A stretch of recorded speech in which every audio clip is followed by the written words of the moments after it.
so thank you all again for joining us today for the Choosing and Being Chosen, How to Select a Graduate Program and Get Them to Select You workshop.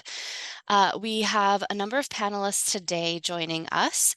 So first we have Kiko, Graduate Affairs Coordinator, Erin Rosenberg, MHA and EMHA Programs Director, Ashley Sylvester, Director of the Pre-Professional Advising Center, and then we should have one more panelist joining us in a moment from recruitment and admissions. So they are going to discuss ways in which you may choose your graduate program, ways to better understand what can make you stand out when applying to graduate programs, and so much more. We are going to start with having the panelists introduce themselves, and then we'll go ahead and get into some questions. Again, please feel welcome to type your questions in the chat. And looks like our fourth panelist is here with us now. So welcome, Cindy. Alrighty, so to get started, I would like to go ahead and invite maybe Ala, you can start and just introduce yourself a little bit about yourself, your background, and your role at UNLV. Sure. Good afternoon, everyone. I'm Ala Kiko. I'm the Graduate Affairs Coordinator in the College of Sciences. So I work with all of our graduate programs with recruitment and admissions, and I also oversee the funding of our graduate students, and that's through graduate assistantships, research assistantships, and fellowships. And then I also oversee all the administrative processes, all the forms that our grad students fill out, and all the administrative processes with the programs in sciences. All right, thank you. Sounds like a lot going on. I will pass it to Ashley for a little introduction as well. Thank you. Hi, everybody. My name is Ashley Sylvester. I am the director of the Pre-Professional Advising Center here at UNLV. And our office works with any student who is interested in going into medical school, dental, PA, PT, OT, pharmacy, veterinary, optometry, and law school as of last summer. So if those are any of your areas of interest, or if you're pre-med, pre-dental, etc., our office on a daily basis helps you become a competitive applicant for those particular professional programs. Thanks again for having me. Wonderful. Thank you so much. Erin, would you go ahead and provide an introduction as well? Sure. Hi, everyone. My name is Erin Rosenberg. I work in the School of Public Health. As was previously mentioned, I'm the program director that oversees our Masters of Healthcare Administration. And then we also have an Executive Masters of Healthcare Administration, and I'm the grad coordinator for both of those programs. As part of that role, I'm the advisor to all the students in both of those programs, as well as students that enter our Masters of Public Health with a healthcare concentration. As part of my role as program director, I oversee our program's accreditation processes and, as I mentioned, advise students. And then also I have my hands in recruitment and admissions as well. So happy to be here and look forward to talking about our programs. Awesome. Thank you so much for being here. And then Cindy, would you also provide an introduction? Sure. Good afternoon, everyone. I am Cindy Stella. I'm the Assistant Dean for Admissions, Recruitment, and Student Financial Services over at the Kerkorian School of Medicine. And as you can imagine, I work very closely with Ashley Sylvester in the PPAC, but I'm really excited to be able to answer any questions and provide you some insight today. Wonderful. Well, thank you again to all of our expert panelists for joining us today. For our program members out there, if you have any questions, now that you know who we have today, please feel welcome to type them in the chat. Otherwise, I'm going to go ahead and get started with our first question for the panelists. So please feel free to jump in any order. What are some strategies students can implement to stand out when applying to a graduate program? So well, I can. Oh, go ahead, Erin. I was just going to state the obvious, to read and follow the directions and make sure that you're submitting all of the application materials so we don't have to hunt you down. I know that that's one thing over in our school that sometimes we'll only get like 2 letters of recommendation in. So just making sure you're paying really close attention to what the instructions are looking for on the actual application itself. I don't know if that it puts you heads and tails above, but it's nice to not have to chase people down for those things. So read the instructions very closely, please.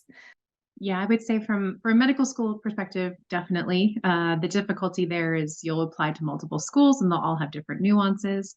But the other component I would also say is to choose graduate programs where you'll really fit in with the mission and the style of the program.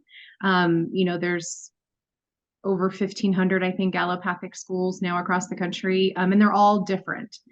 We have this little saying that if you've seen one medical school, then you've seen one medical school. But that would be true for any graduate program. In a former life, I worked in Masters of Business Administration programming, and it was the same situation. So also kind of look at what the school's about, how they deliver their curriculum, because the more aligned you are at the school, the more you will stand out, because they'll really be looking for a student like you. And I would echo all of that as far as the graduate programs in sciences. You basically want to check all the admission requirements and be sure that you're meeting admission requirements. And ultimately, you want to build a very competitive application. So for sciences, all of our programs are research programs. So what the faculty are looking for often, what are your research skills and experiences that you've developed as an undergraduate student? And so ultimately, when you're looking at programs, the more competitive they are, you have to look at your strengths and your weaknesses and ultimately build on building a very competitive application. So research experiences help and getting research opportunities with faculty members. I would also, if you haven't already done so, the UNLV has an Office of Undergraduate Research. So if you haven't done that, check out their website. They offer workshops and give students some advising and opportunities to look for research programs and opportunities on campus. And network with faculty members. Really, that's the best way to get very strong recommendation letters, which can be very critical for very competitive programs. And that will help you stand out, getting very strong recommendation letters. And the more you network with faculty, the more you work with them, ultimately, the more research experience you get and the more you accomplish through your experiences and things. All of that will help you to give you that edge on really standing out and giving you much stronger chances of being recruited and admitted into graduate programs in sciences. I wanted to add on to one thing that I would encourage all of you is to find a contact at that program where you can ask this question, because it's going to be very program specific and, professional program versus, not. So one thing that we look for in healthcare administration, and it ties back to our accreditation body requires that 80% of our students be employed in healthcare administration within 3 months of graduation.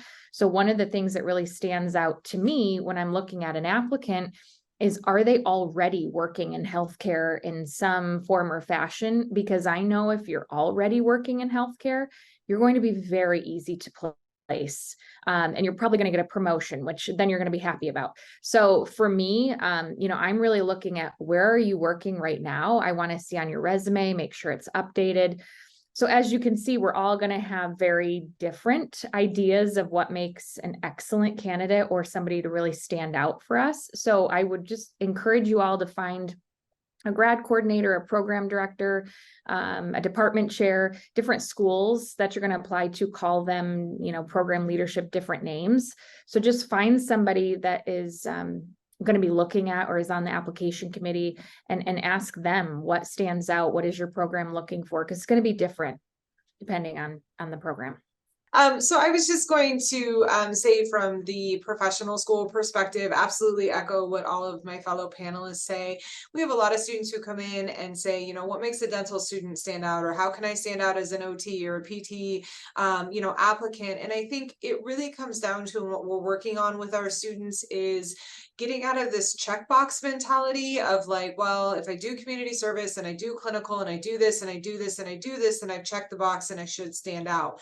But for us, it's really not only the fit piece, that was the one thing that I had kind of written down that Cindy's already mentioned, but it really boils down to, do you know who you are so that you can adequately, professionally, genuinely, and authentically advocate for yourself as an applicant to that particular program. It's not just that I've done all the right things, but it really is, who are you that comes across in your experiences, that come across in your application, in your personal statement, that your letter writers know you very well. So we really are working with our students to kind of step back and say, you know, you should do some self-reflection. Who are you? What value are you going to bring to this program? And then as a result, how does that fit within what that program is looking for? Mission, curriculum, wellness, structure, etc. So I think it's really important to kind of take a step back and just evaluate and really think and do some self-reflection around who you are and the value that you're going to bring to these programs. Because more than anything, when you're secure in that and confident in that, that's really what helps you stand out when you're applying to these professional schools. What amazing advice, and that's awesome. Thank you so much. So we do have a question in the chat from Heather, and Heather asks, for the letters of recommendation, does it matter if they are personal or professional? If so, which one holds more weight? I can say for medical school, it's professional.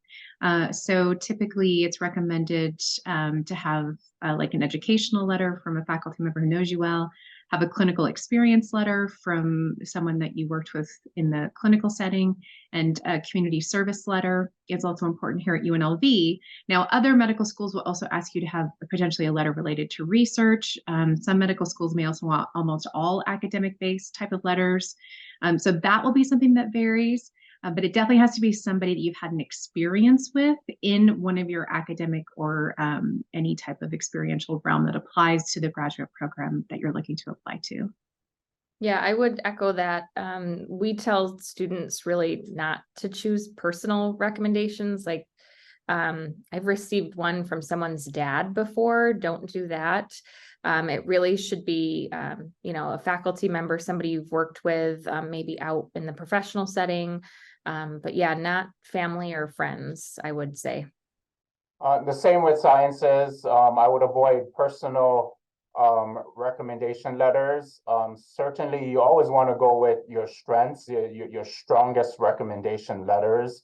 So generally, graduate programs in sciences require 3 recommendation letters. And so out of the 3, if you can go all academic and they're going to be, you feel they're going to be strong recommendation letters, then go all academic. But it's perfectly fine to have a professional recommendation letter from a supervisor or someone that knows you well. Can even be if you've done volunteer work with a nonprofit organization, that would be a professional reference letter or recommendation letter as well. So out of the 3, you know, 1 professional, 2 academic is perfectly fine. I don't have much. I mean, they've covered it really. I think it's just a matter of finding what you need, the type of letters that you need. But yes, generally speaking, we try to encourage students to stay away from personal letters. They're often seen as too biased, and so we want professional letters of recommendation. Excellent. Thank you all.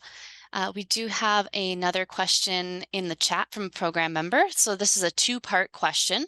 How do you reach out to applicant reviewers for out of state? And how do you find out about the structure of a program before submitting your application and getting admitted? So I'll start, Raquel. I think if you're if I'm interpreting the question correctly, I know we talked or Erin had mentioned reaching out to like admissions program coordinators, admissions representatives for programs, and we encourage you to do that, especially if you are applying to programs that are out of state. You know, we have dental schools, medical schools, the law school. I know many of the graduate programs have information sessions on a regular basis about their program, and it's it's, you know, dual purpose and benefit for you to attend those. One, you get your name out there as an out-of-state applicant, which, you know, depending on the program, but I know for us in professional school, being an out-of-state applicant for MD and dental programs, PT, et cetera, can often be difficult. And so, you know, really researching the schools, looking at their information sessions, are they hosting any webinars that you can attend? And that's really an opportunity for you to, you know, get in front of them virtually and ask some of those questions about their program, about their structure. Most websites are going to give you the basic information as far as the curriculum, the structure, the teaching style, methods. Do you have to attend lectures? Do you not? Are you PBL? Are you not? Are you more collaborative team-based? What's the block schedule, etc.? So the website for these professional programs will give you a pretty good overview of what that curriculum looks like and that structure looks like. But we really can't emphasize enough to our students to take advantage of those information sessions. Take advantage of like the AAMC Medical School Virtual Fair. Take advantage of, you know, APTA's virtual fairs, pharmacy virtual fairs. They are all an opportunity. You just go in the little virtual reading room and there's Cindy waiting for you to ask questions, right? To answer any questions that you have. And it's really good. We have heard multiple times from multiple students who have received acceptances from out-of-state programs because the admissions representative in these fairs or in the information sessions remembered who they are in a very positive way. The other thing too that we encourage students to do when you are looking at applying to out-of-state programs is call and ask if they have a like a peer ambassador or a student ambassador program as part of their first year students or second year professional students. I don't know of really any programs that don't have some type of peer ambassador or student ambassador program, which are usually students currently in that professional school that are willing to talk to prospective students, that are willing to say, you know, this is my process and this is what I like about this particular program. They can really give you an insight into the school and the program that maybe an admissions representative or a professional colleague in that program is not able to provide. So ask those questions as well to see if there's somebody that you can talk to that is currently in that program. Last thing, find out if there's any UNLV alum currently going to that program out of state. We connect students all the time to alum from UNLV who are currently attending out of state professional schools, and they're always willing to talk to students about their experience. And a lot of times the professional organizations, for example, the AAMC, which oversees admissions for medical school, also have databases. So in the case of MD programs, there's something called an MSAR, it's MSAR database, and it's all of the allopathic schools. And we all answer the same questionnaires, and you can just go through it and look at schools across the country and get the same types of information, like how do we deliver our curriculum? What do our students look like? What are we looking for in applicants? So that's another really good resource. The one thing I would be careful of is official social media channels for the schools that you're looking at are great. Unofficial, like studentdoctor.net, for example, or Reddit, can be misleading. It can have misinformation. So just be careful if you're looking at those to try to learn about a school. As far as graduate programs, I would, if you're looking at tuition costs and you know how much your graduate education will cost out of pocket and so forth, the best thing would be to get funding from that program. So you would want a graduate assistantship or a research assistantship or some kind of funding that comes with that program that you're applying to. Because if you're applying to good graduate programs, it should be paid for. Under a graduate assistantship, your tuition will be covered. You're offered a stipend. You're offered student health insurance as a financial package for graduate programs. So in the College of Sciences, we fund all of our admitted graduate students. All of our doctoral students are offered graduate assistantships or research assistantships.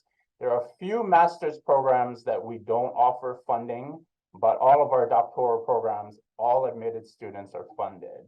So the same I would look at it if you're applying out of state to graduate programs. You want to look to see if they fund their graduate students, if it's part of admission. Or certainly you would want to get funding because your out of state fees will be waived, your tuition will be covered, you'll be given a stipend, And so that will save you a lot of money. If you're already working full-time, so you're not looking for a graduate assistantship or some kind of funding with the department, you're going to have to pay out of pocket, then you would definitely want to qualify for in-state tuition and look at, even if you're going out of state or something, or some kind of program or whatever, then you want to look at the process of getting, state residency or becoming a state resident to qualify for the in-state tuition and so forth. And same thing, I think I saw someone ask a question about applying for programs out of the country. I would say the same thing. You would want to get funding, some kind of funding for a program in another country, because otherwise the costs will be astronomical. Yeah, I'll speak to that a little bit. And I do think it's, again, kind of program specific. I believe in the School of Public Health, we have 8 state-funded GAs, so not everyone gets one. So if you are I know a lot of our international students are looking for GAs when they're applying, and they often email and ask, what that landscape looks like. But there could be like a student worker position potentially. So there are some ways to fund it. Even, there are extramural funded GA positions. So just asking, again, that same contact that you were going to for the application committee, that same contact person should probably be able to point you in the direction of somebody that can help talk about funding your program. So.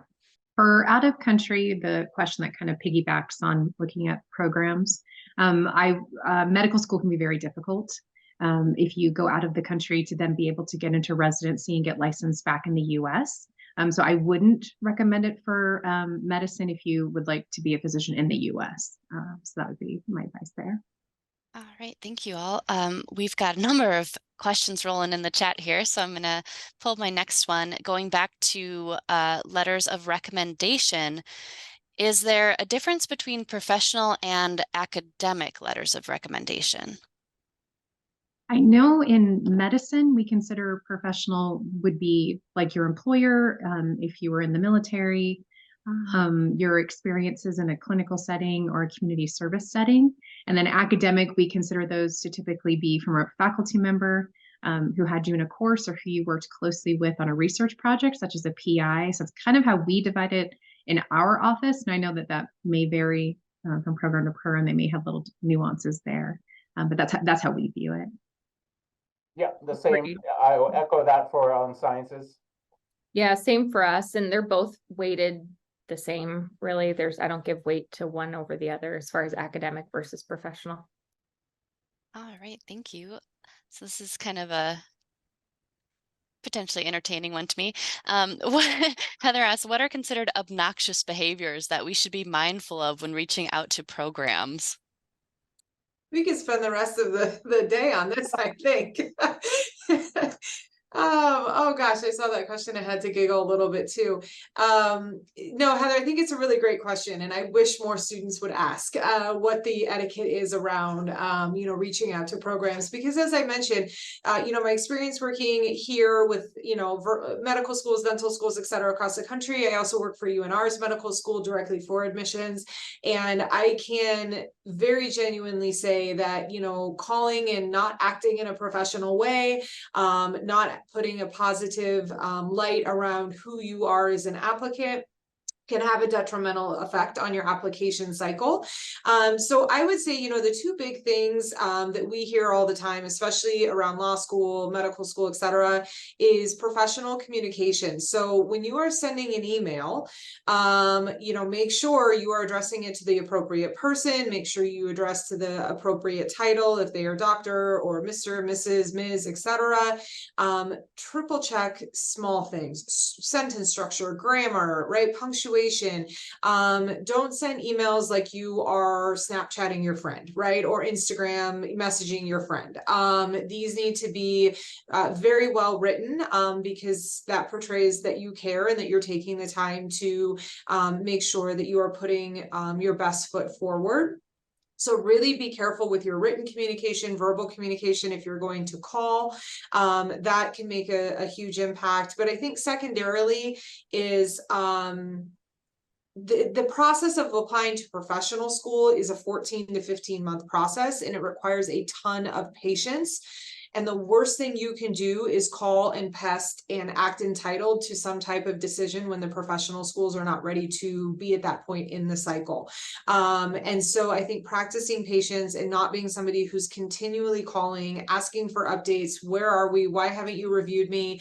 You know, where's my admissions decision? Or worst case scenario, if you do get rejected, calling and being like, why? What's the problem? What do you mean I'm not admitted? Right. So just being cognizant of the patience that is required to go through a professional school process, and that the professional schools have their process on a timeline, and you know, you're not entitled to anything at any point before they're ready to give you that admissions decision, which I know sounds a little harsh, but it is just the way that it is. And we hear that especially from law schools all the time. So I think those are probably the two things that I would advise. This question made me laugh too.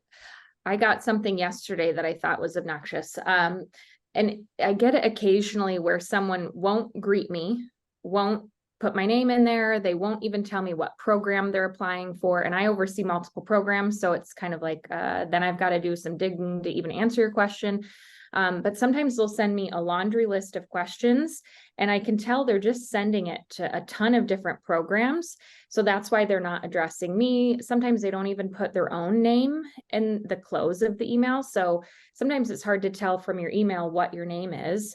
And then they'll ask questions sometimes that are questions that if they spent 5 seconds Googling, they could find out themselves. I had somebody yesterday ask me if like when classes would start in the spring and the academic calendar. And I'm like, Google UNLV academic calendar, you can find it in 5 seconds. So some of that is behavior that it's like, okay, you want me to spoon feed you all this information. And if it's directly related to the program, I'm happy to do it. But if it's just general information that's very easy to find online, like please spend some time doing a little bit of research about the school on your own before you send these emails. Because we're getting hundreds, you know, especially this time of year, hundreds of emails from students. So just doing your own research, it shows. So that's helpful. Yeah, we go through great lengths to provide as much as we can on our website. So it is very self-service oriented. So you can access it 24/7.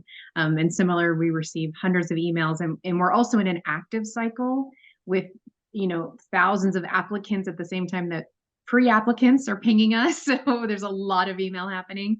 I would say the other thing that can be a little bit difficult is we do get individuals who will also argue with us about our program.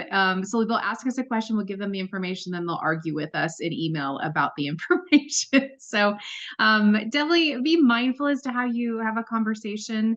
An example of this would be, you know, like we have prereqs to apply to medical school, and then we will have individuals argue with us about if their coursework fits in the prereq, and if we've already reviewed it and said no. You know, the being combative is not a good angle to go.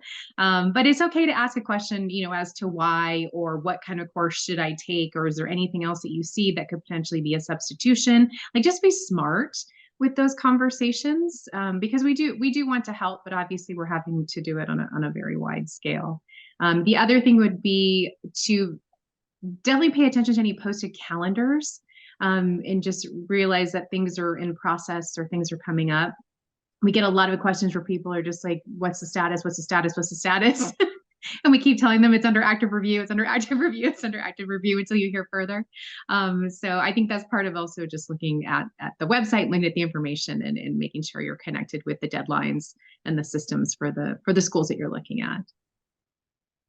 All right. Thank you all. It's so good to hear from your perspective what that looks like. And I think super useful for our students. So I'm going to continue with some questions in the chat here. So David asks, and I'm just going to read this verbatim, as far as standing out, is it probable, or it is probable that just being in the research lab is not enough? Although, how would one go about highlighting this aspect as to stand out? So that's a good question. Just because you're in a research lab, there are other factors that matter, right? Like how long have you been doing research? And really ultimately, what are the effort and the results of your time that you put into it, right? Because if you compare students and research productivity, right, even within, let's just say, a 1 year time, it can vary on research results and how much they did. And a lot of things play into that factor, right? How much time and effort you put into it, and other factors as well. So what's important is how you encapsulate that and really highlight that research experience and your results in your personal statement, your letter of intent, because the admissions committee will be reading your personal statement, letter of intent. So that's what they're looking for, what will jump out. And that goes with the other faculty as well that are also trying to recruit students into their research labs. So how you basically take that and highlight all of that into your personal statement. And for our programs in sciences, basically for most of our programs, actually all of them, what happens is after the admissions committee reviews all the documents and the application materials for all the prospective students, all students are going to get ranked. And basically the admissions committee decides what are all the prospective applicants that are the right fit for our graduate program, what students do we want to admit into our graduate program. And then the next round are faculty interviews. The more competitive the program, the more extensive the interviews will be. In some programs, it might be, you might just be interviewed by 1 or 2 faculty members. In some programs, you might be interviewed by 10 or more faculty members, and it can be individual interviews or it can be group interviews, and it can be multiple rounds of interviews. And it ultimately, it rests in the faculty that will make their decisions on what students they want to recruit and so forth. It's a long process through the admission process of reviewing applications, to getting to the interview rounds and ultimately multiple interview rounds. And so that will also come up in your interviews. The faculty are going to ask you questions about your research. So whatever you say in your personal statement or your letters of intent, there's going to be a lot of follow-up questions about your research. And as you answer those questions about your research, there'll be more follow-up questions. So that's what's going to ultimately decide on what students we recruit and what decisions the faculty members make. Thank you. Did anyone else want to chime in on that one? Okay. So Rihanna asks, if you are not admitted to a particular school that you're really interested in attending and that you think is a good fit for you, is there a way to politely ask for feedback? What's the best way to go about that, assuming you might want to reapply in the next admission cycle?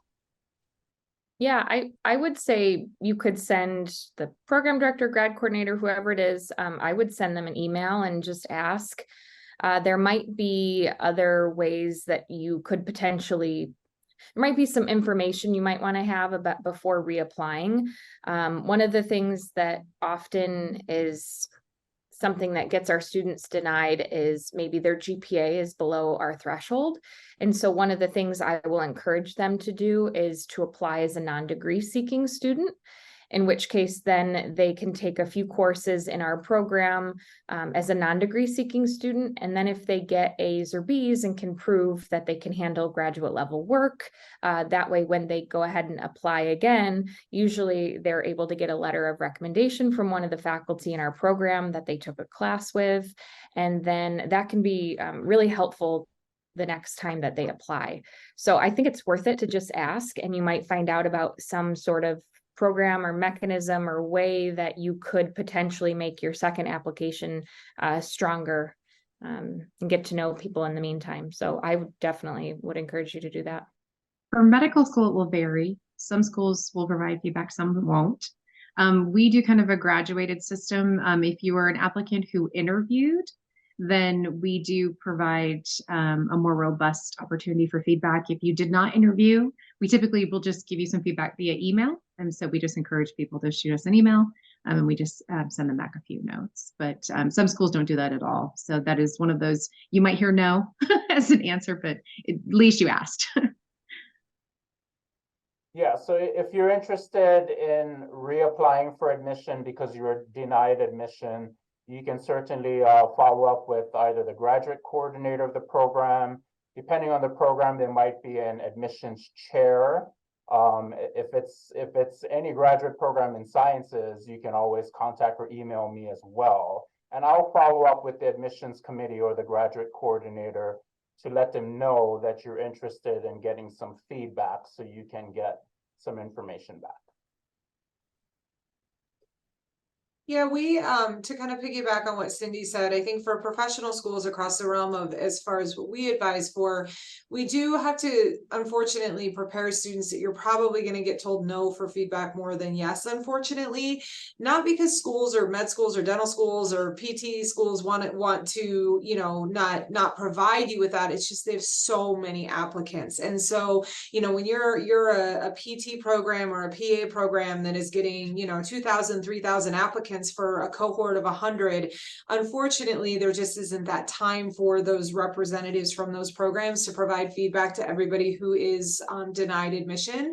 So absolutely take all the advice that has been given in terms of professional emails and correspondence to ask, but for our programs in particular, oftentimes, you know, that feedback isn't going to be there or be offered, and so you know, it's really just finding your mentors, obviously utilizing our office, and seeing if there are things that you can do in order to improve your application for the next cycle. Right, thank you all so much. Our next question in the chat, it's a little bit specific, but maybe we can broaden the context a bit to programs that you work with as well. As a psychology major that would like to go to graduate school for a PhD in clinical psych or a similar field, is an honors thesis highly recommended, or would it just be a good bonus addition to the CV resume?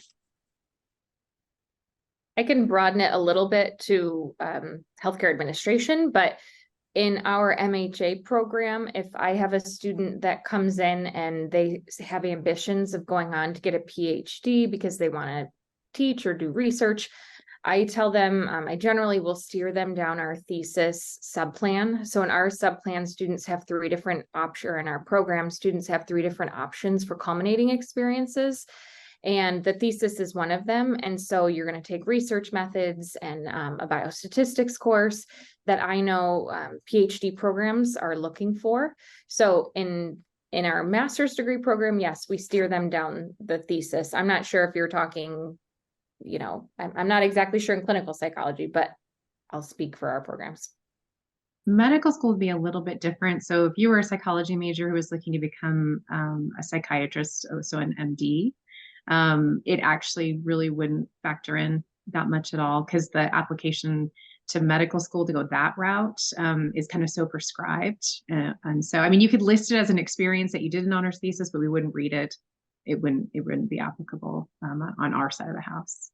So I think generally speaking, it's, you know, are you going to do this honors thesis because you have to, or are you going to really try to get something out of it, right? Because I think for clinical and you know, PhD programs, we get that a lot with our students that come in here and they say, you know, we're a psychology major, but I want to do, you know, clinical psych or ed psych, which unfortunately we can't help with because it's different from the psychiatrist route in medical school.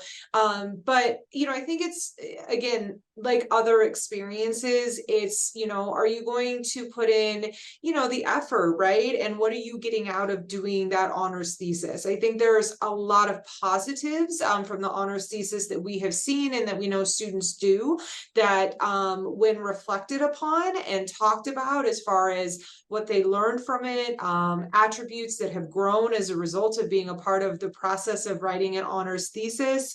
If there is a lot of passion around the project that you do your honors thesis on, Those are all going to be things that are going to be displayed at various times throughout the application to professional school that can show a lot of growth and maturity, and a lot of those attributes that professional schools are looking for. So I don't know that it's like a make or break, but I think, you know, if it's something that you're going to do and participate in, there's a lot of really good things that can come of that you can eventually use to talk about in your eventual secondaries or personal statement or experience descriptions at various points throughout the application to different professional schools. All right, thank you all so much. So just so everyone knows, this workshop goes to till 1:15, so we have a little bit more time than usual if you do have additional questions to drop in the chat. I'm going to pose one of our questions for you all. How many programs do you recommend that students apply to?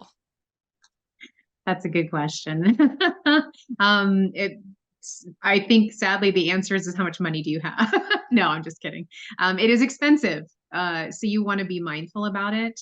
Last I had heard, probably the average for MD programs was somewhere between 6 to 10. But again, you know, you just want to be smart. You don't want to just blast every school and cross your fingers. Like you want to be strategic. You want to use your money in good ways, because there'll be primary application fees, there could be secondary application fees. Of course, you're going to have your GMATs and your GREs and your MCATs and your LSATs. So it's not a cheap endeavor to go on.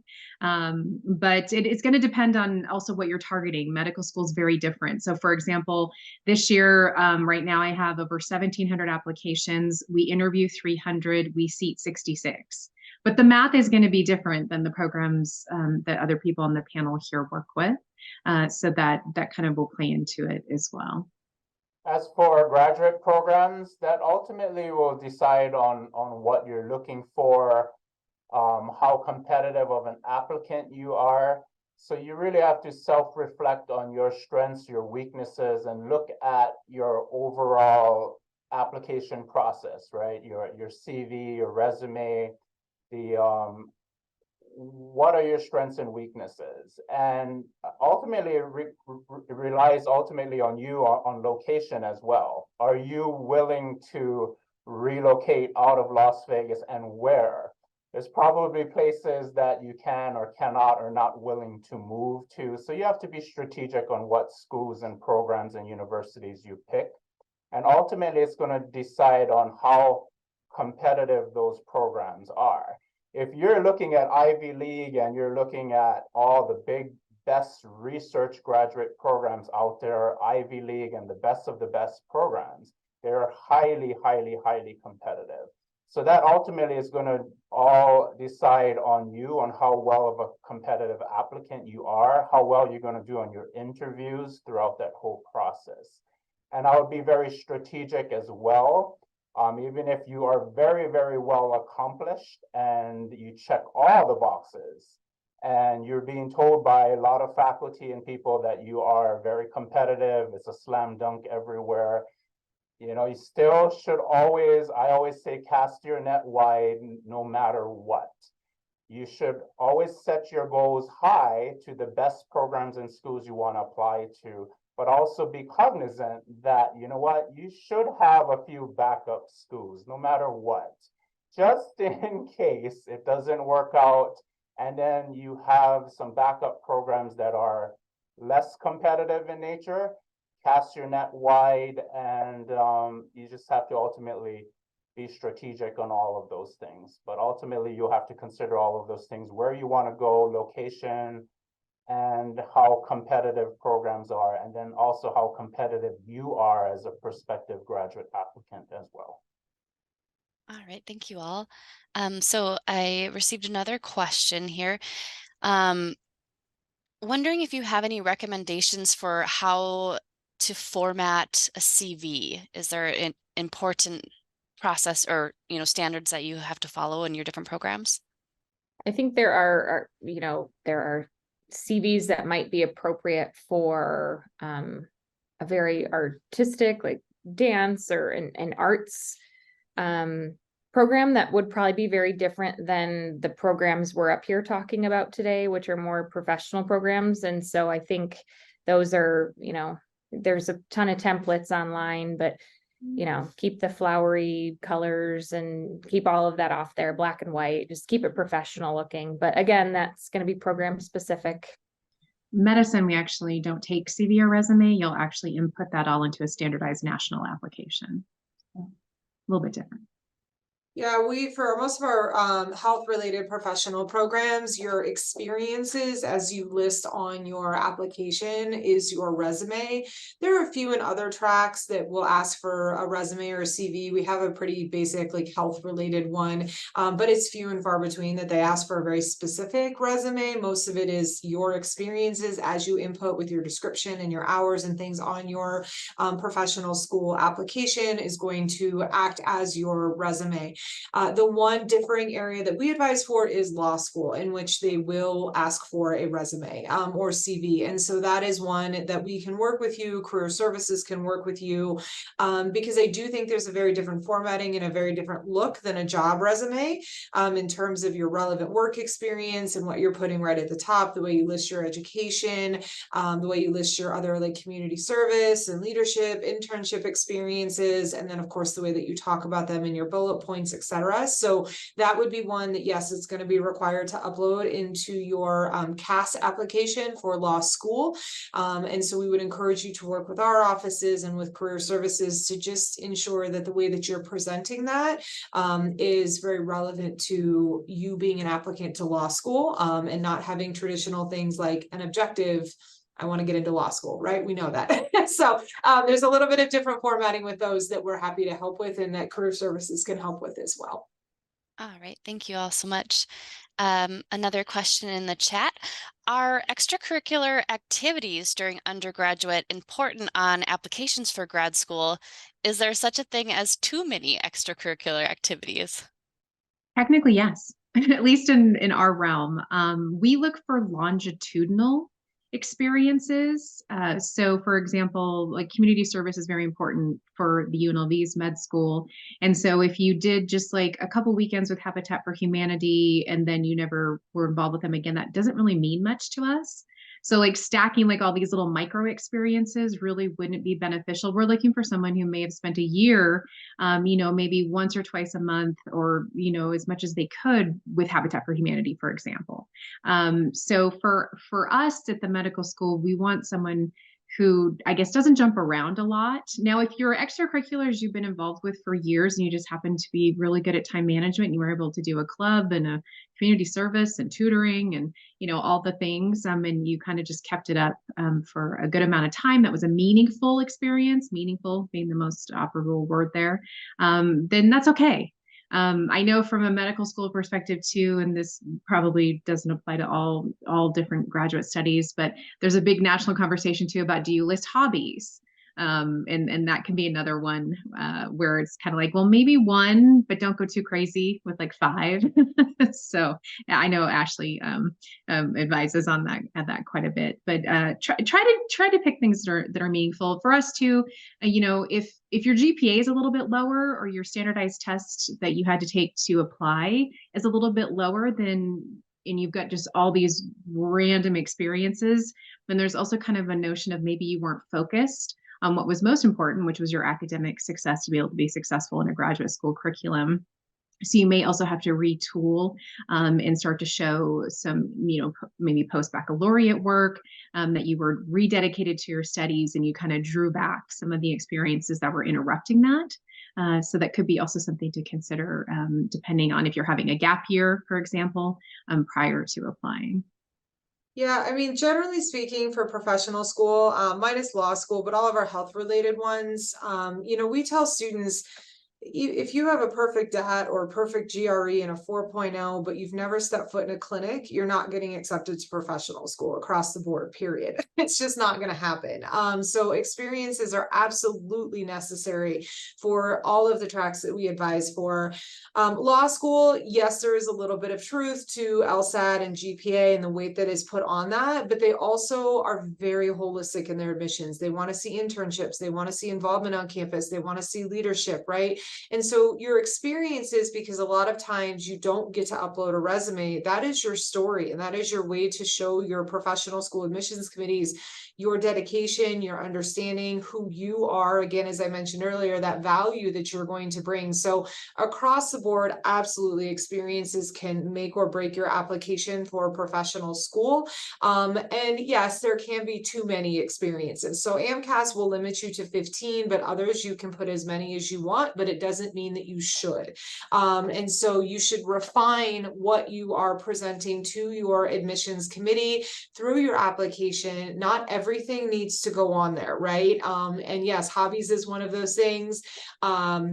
We've had students put, motherhood and being a spouse and, and yes, those are experiences, believe me, I fall in both, but they're not appropriate for a professional school application. And so, and as Cindy was saying, if you are doing an hour here or 2 hours there or 3 hours here, an hour here, so you think, oh, I have 30 experiences, but if they're only an hour or two, they're not meaningful, right? And so you're not going to be able to talk about them in a way that's really going to show your growth, the attributes, the competencies that those schools are looking for. And so longitudinal 100% is much better for professional school lenses on your experiences, because the jumping around, there's nothing you're really going to get out of those experiences. So find those things you like. Don't stay in something because Ashley or Cindy told you to stay in something.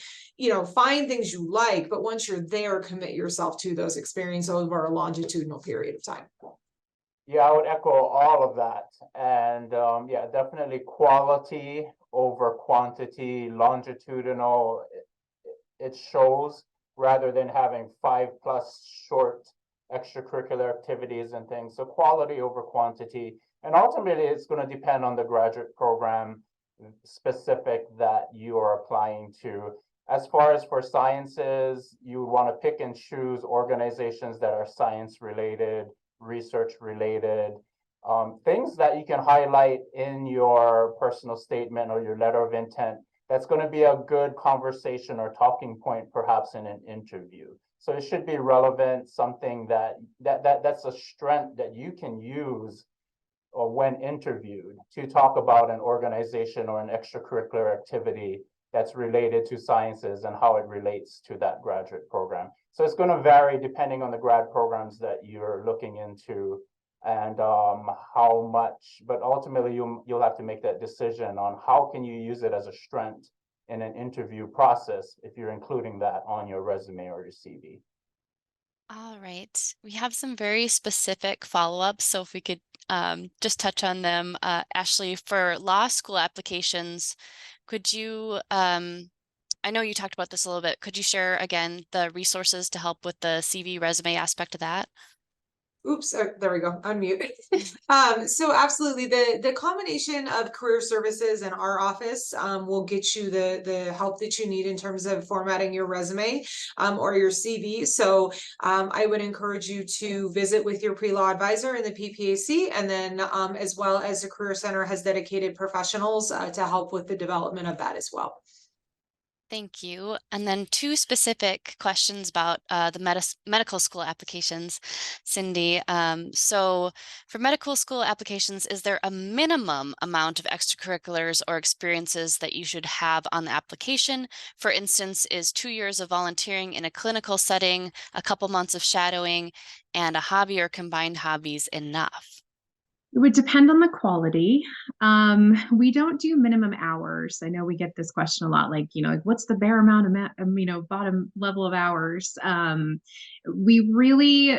thing that is also kind of helpful is to be continuous with it. So even at the time of application, if you can still be doing some of this, I would say for clinical, if you've only got a couple months of shadowing, you would want to expand that.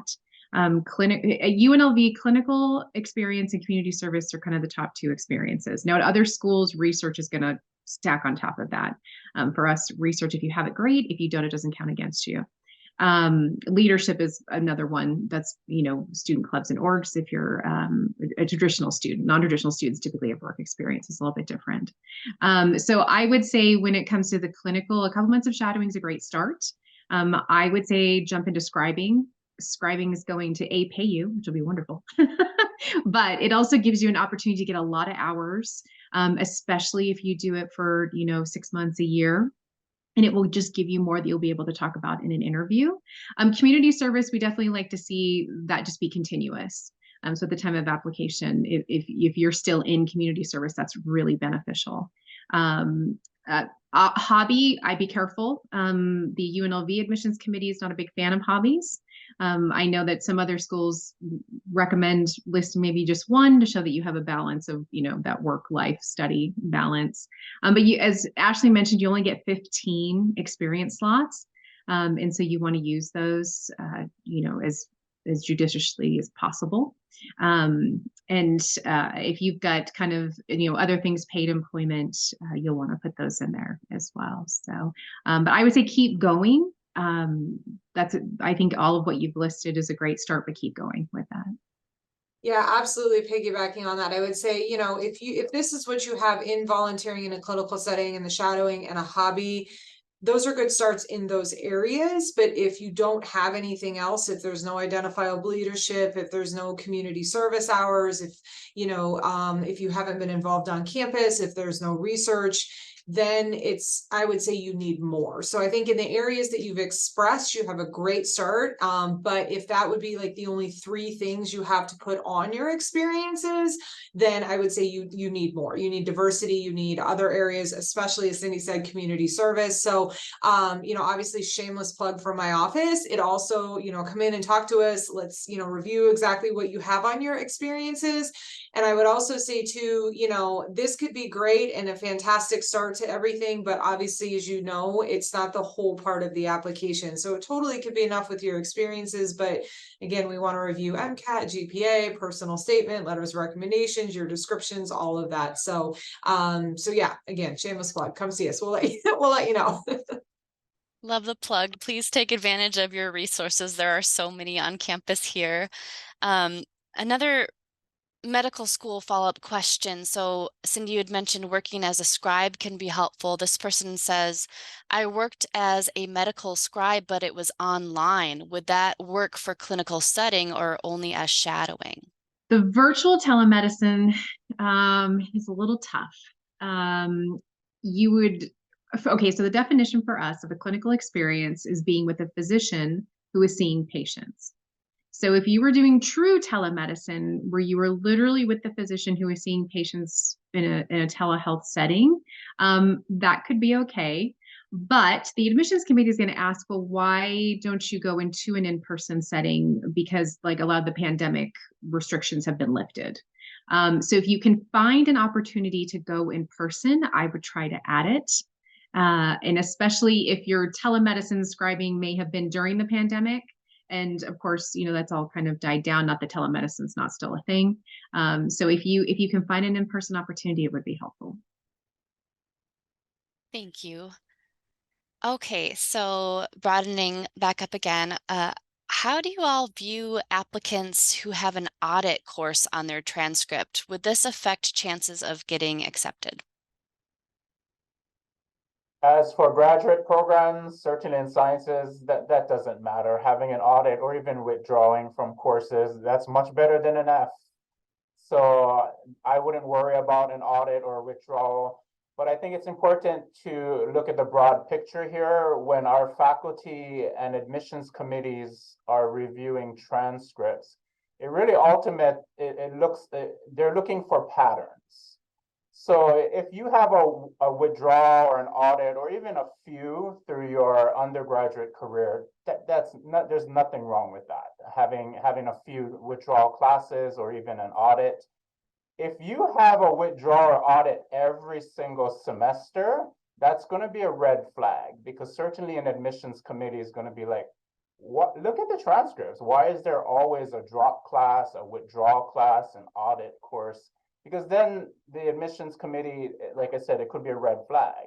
Why is this like a pattern? Every semester the student drops a class. And so it depends on patterns and things. So to answer the question, certainly, that an audit or two or a few withdrawals over many semesters, not a problem. If it's a pattern consistently, then it could be a concern for an admissions committee and so forth. But that's the way I would answer that. Yeah, I agree with that. I know when UNLV was during the pandemic and they were allowing students to kind of take the classes pass fail, and I forget the exact verbiage they were using. I know we had then some students apply and we thought, wow, if you took this over just getting a letter grade, like it probably meant that you were doing pretty bad in the class. So for us, we kind of looked at it like if we saw a lot of those, that was a red flag. But I agree on the withdrawals. If you're gonna have one every semester, that's probably not a good, that's probably a red flag. I will say that if there are required prerequisites for application, so for example, for medical school, we have a list of prerequisite courses you have to take to apply, and we don't accept audit on those application prereqs. So it's just something to keep in mind depending on the course and depending on where you're applying and what their requirements are. All right, thank you all. So we just have about 5 minutes left. Instead of putting out a question, I just wanted to give you all a chance if you have any key takeaways, insights, or resources that you want the Grad Rebel Advantage students to know about. I would say probably the one thing we haven't touched on is to also use resources like Ashley's office or career services for mock interviewing. If you get invited to interview, if you're applying to a program that has a required interview, that is super important. I see a lot of applicants that look absolutely stunning on paper, get the invitation to interview, and then the interview falls apart and it's the end of the road. So I would say there are tons of resources on campus where you can go. But for professional programs, the PPAC and then career services are the top two. Because interviewing is hard. It may be virtual, it might be in person. It may be a certain type of format. It may be like a standardized format, like a job interview. Like there's all kinds of nuances. So definitely take advantage of that resource. I was going to say one thing we haven't really touched on that I think is wise is to just figure out if the program you are applying for is accredited or if it needs to be accredited in order to go on for licensure, or if you have any requirements like that, doing a little research. One of our programs is accredited, one is not. And so just, kind of educating yourself. And again, that's something you can ask and reach out the program if they don't have it listed on their website. But generally, if they're accredited, it will be listed on their website. They want to advertise those things. So understanding, what are the differences between going to an accredited program versus a non-accredited program? What will that potentially mean for you down the road? I think is something students don't always consider, and they should. I think I just, say to really take advantage again and reiterating, take advantage of your resources. There are, departments, there are services, there are things around UNLV's campus for nearly everything. And so don't ever be afraid to ask. I know our philosophy in our office is even if we can't answer it, we're going to make sure that you get to the correct person or resource in order to get the help that you need. So, there is people, departments, mentors, etc., around all parts of UNLV for all of your processes. And, we see on a daily basis the benefit that our students get from finding mentors, from, using trusted resources. And the key word in there is trusted resources, right? But I think that really just goes back to, be careful, like with the SDNs and the Reddits and the stuff that you see out there on some of those social media platforms. They can be exceptionally toxic environments with a lot of misinformation because people are just mad. And so they put stuff out there, right? And so find your trusted resources, find your mentors, find your peers and your colleagues who really, are working towards that same goal, and just don't be afraid to ask. I mean, we are all here to help. We are all here to make sure that you successfully get through each of your processes and get into the schools and programs that, that you want to go to. So don't be afraid to ask for that help. All right. Well, thank you all again so much for joining us today. Thank you to our panelists. This is awesome expert advice, and I really hope that you all do look further into the resources on campus, meet with these people, pick their brains, and help progress further in your grad school process.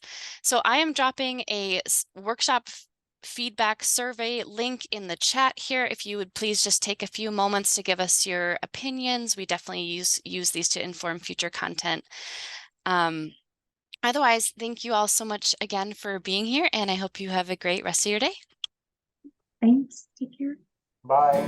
Thank you.